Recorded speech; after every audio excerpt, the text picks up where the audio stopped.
Welcome to Decay Factor. Today is Tuesday, September 16th, 2025, and we have a couple of cool things in store for you.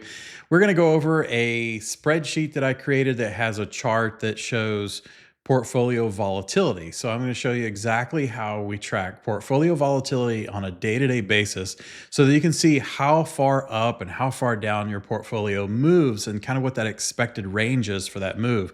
Is it 0.5%? Is it 2%? Is it 5%? We like to keep ours within a certain range, and so we'll go over that today.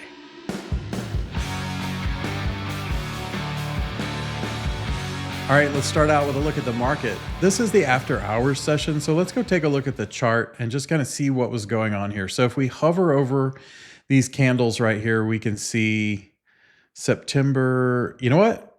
We are on the weekly chart. Let's switch over to the 1 day, 1 year chart. All right, this makes a little bit more sense. So this shows September 16th. We had a red candle today. If you notice, we don't have a lot of red candles. We have a green candle yesterday and then 4 green candles before that and a couple of red candles here. They're sort of mixed in, but we've had really a lot of updates. If we zoom out here, you can just see that we've had a bull run since we were, at the bottom here back in April. It looks like on April 22nd, we started our bull run and we haven't really slowed down. Small pullback here today. All right, the VIX futures are up 0.27%, and that is the 16th. Since we're looking at this after hours, we have to double check and make sure we're looking at the right date. Yep, so the 16th here, you can see we had just a slight pull up in the VIX futures. And if we take a look at the VIX, same story. All right, well, let's take a look at the rest of the market here that we track. I say the rest of the market. We have just a few underlyings that we track here. NVIDIA down 1.65%, Microsoft down 1.21%, DIA down 0.3%, and IWM Inspire negligible. Let's look at Tesla up 2.81%, with Amazon up 1.1%, Apple up 0.6%, and that about covers it. I want to circle back to the E-mini S&P futures here, and let's just zoom out a little bit. I'm going to take this back to, let's go to the weekly chart, and let's go look at 5 years, and just pull this back, and look at where we're trading here. Now, the market, you can see, has been in an uptrend over the last 5 years. And, we had a little bit of a slump here from, let's call it, is that January 2022 into this zone right here, March 2023.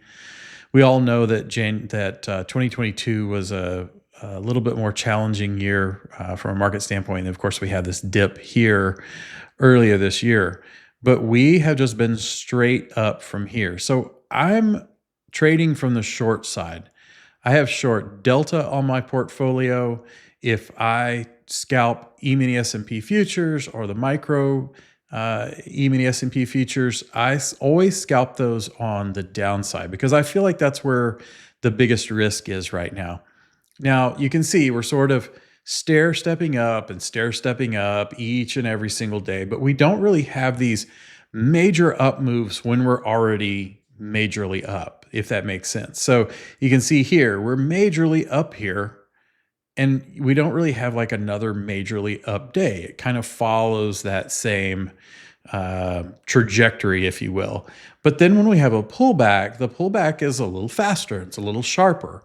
So when I trade the futures, I always trade it on the short side. I trade it with short delta, and I look to get short at extremes. So that's what I did today. I just scalped a little bit right up here at the very top, and it was a very, very, very small trade.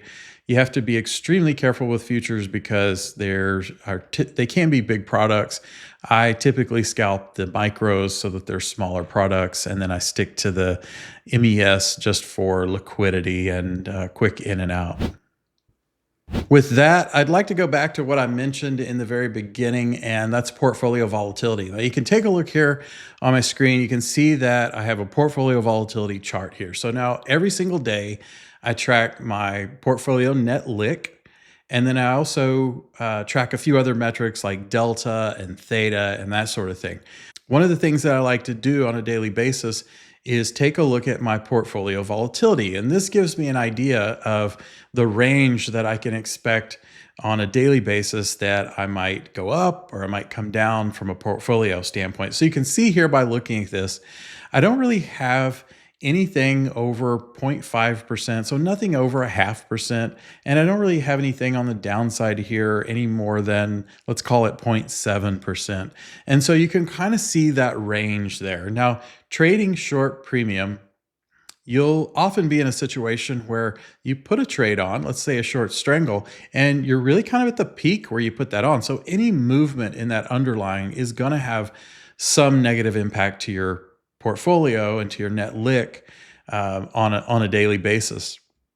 The idea is here that if you stagger your positions and you have positions open for, let's say, yesterday, and I open positions today, and I may open positions tomorrow, we're staggered into those so that they kind of all offset each other. And I'm also attempting to be as neutral as possible from a delta standpoint when compared to the SPY, and also from a correlation standpoint compared to the SPY. So when I put positions on, I intentionally look for underlyings that have a low correlation with the SPY, so that when the SPY moves, say up or down, my whole entire portfolio doesn't move up and down with it. So if we have a negative correlation to the SPY, then the SPY goes up and the underlying may go down, and vice versa. But if we have a more neutral and not a very strong correlation with the SPY may move and the underlying may move independently. And so the more of those that we have, the more our portfolio volatility tends to flatten out. And that's really what I'm aiming for here, is to keep an eye on that portfolio volatility. Now, what you'll notice here is I'm zoomed in on my portfolio volatility, so you can see there's a lot of up and downs. But if you really pull back and look at this, this is a very, very, very small amount of volatility for a portfolio. All right, let's take a look at our trades since our last episode. We put on a position in SPY today, and I really wanted to get short the SPY, but I didn't want to sell premium in there with IVR low and volatility low. So what I did was I bought a call spread. Well, actually, I bought a put spread. I'm sorry, I bought a put spread in the SPY. So I have one strike in the money and one strike out of the money on that put spread. And so we'll go take a look at it. Let's go over here to the positions tab, and we'll go down to SPY, and we'll highlight both of these, and we'll go to the analysis tab. So you can see here, if I zoom in just a little bit here, you can see it's moved just a bit, but I had, and it moved, in fact, in my direction, but I had this leg right here is at 663. Of course, this leg here is at 660. And the SPY was trading somewhere here right in the middle when I put this position on. Of course, my hope is that the SPY will go down slightly and I can close this one for a profit. So far, so good. Good start on that one. The good thing about this trade also is that it'll benefit ever so slightly from an increase in volatility. All right, let's go back to the activity tab, and we can see that we have MES, Z5, MES, Z5. I sold MES futures and I bought those back. And so the difference between that was my profit. I didn't really scalp anything major here, just kind of wanted to play around a little bit. So I sold MES and then bought it back 7 minutes later for a very, very small profit. Other than that, nothing else that we traded today. All right, now let's go take a look at our positions. So we'll come over here to the positions tab and make sure that we're sorted alphabetically, and we can look at positions in the money. So we have 1, 2, 3, 4, 5, 6. Normally that's a bad thing, or it means that positions have gone against us. We can take out the SPY because we intentionally put that position on with legs in the money, or at least one leg in the money. It's almost out of the money now, but it still shows because it is technically in the money. So really we have, let's call it 5 here to look at. So let's go take a look at Baidu first. We're going to click both of the legs here in this vertical spread, and we'll go to the analysis tab, and we can see that we have one leg in the money, one leg out of the money, and we're in our zone here that we're kind of in the middle. We're not in our area, and we're not in the really bad area, for lack of better words. What we want to happen is we want Baidu to pull back some. So we want Baidu to pull back to that 120 strike or a little further beyond that, and then just hang out there for a little while. So let's go take a look at the chart in Baidu. We can see that we had another rally here in Baidu. So we're trading up here at 123.79.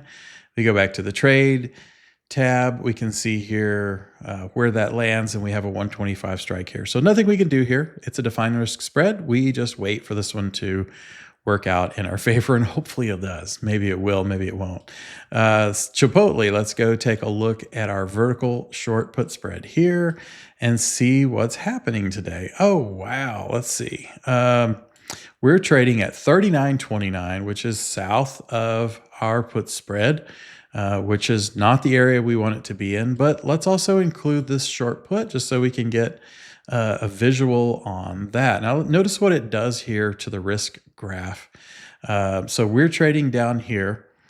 This short put, as you can see, at expiration really isn't going to save the day for us. It's not going to do any magic for us and turn this position completely around, but it does hedge against some of the loss, because this loss would have been greater if I didn't have this short put here. And let's assume that CMG trades somewhere between 37.5 and 42.5 at expiration, which we wouldn't carry it that long, but let's just pretend.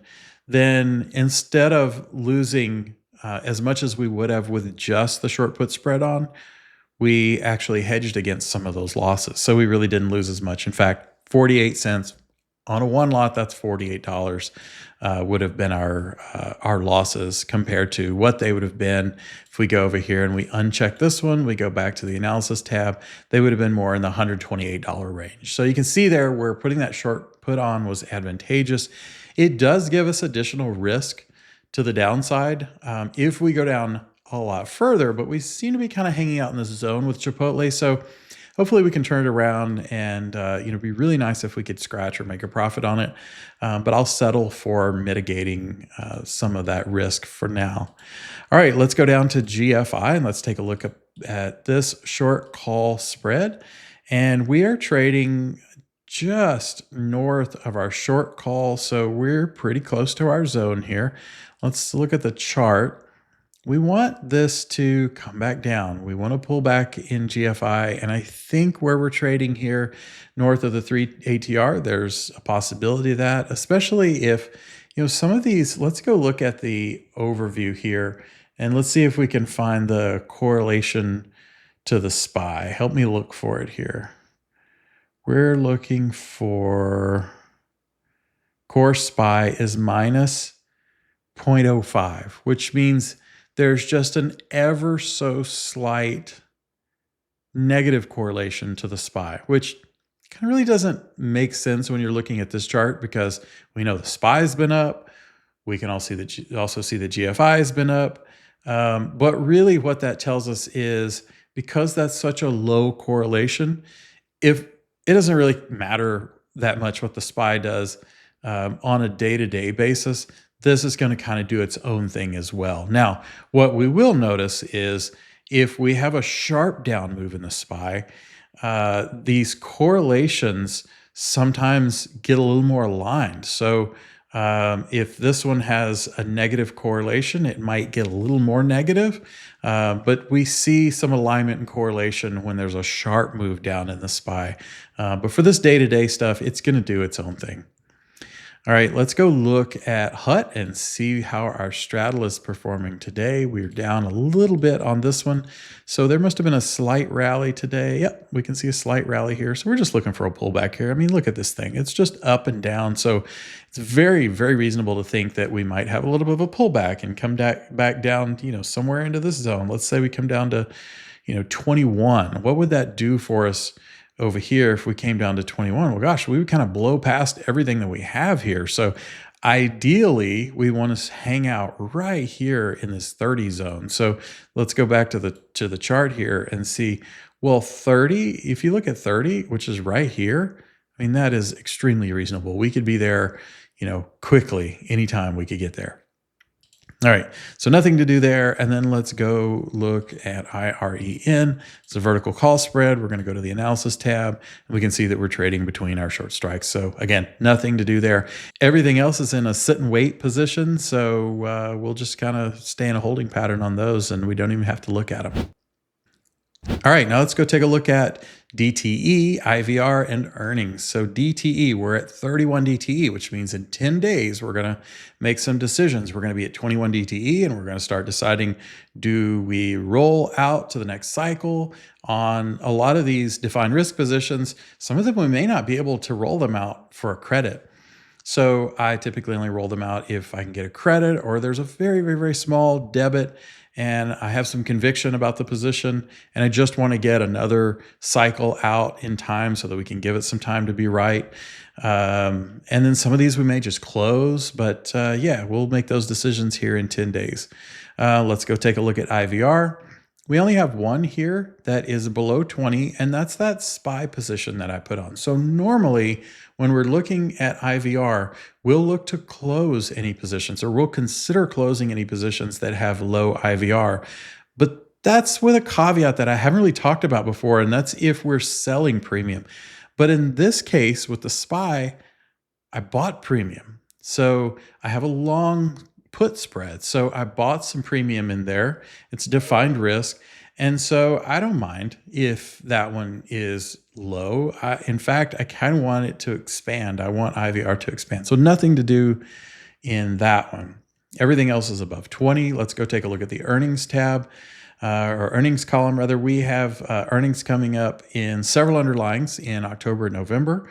And so Pepsi is going to be first on the list. So let's go look at our IREN condor here in Pepsi. We'll go to the analysis tab. We are trading between our short strikes, but we're getting a little closer to that short put. So let's go take a look at the chart. And so we're at the 135, 160. So we look at the chart here. 135 is right about here, somewhere there. And then 160 is up there. So I'm really kind of looking for Pepsi to hold out and hang out in this range, maybe make a slight move up, just an ever so slight move up, but let's at least not go too much lower in Pepsi. I don't really want to make any decisions in there that I don't want to have to make. We are down P&L in Pepsi today. I believe we were up in the green yesterday, so but that's okay. We have 10 more days to let things play out.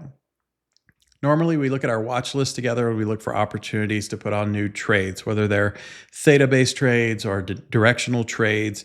But with the market being closed right now, we're going to skip over that part. And so we're going to recap the trades for the day, which we already did earlier. But let's just recap it again. We bought a put spread in the SPY for $1.31. And then we sold micro E-mini S&P futures for $66.73.50, and we bought them back for $66.71.25. And so those are our trades for the day. If you've enjoyed watching this today, be sure to like and subscribe and come back again tomorrow for another episode of Decay Factor. Thanks for watching.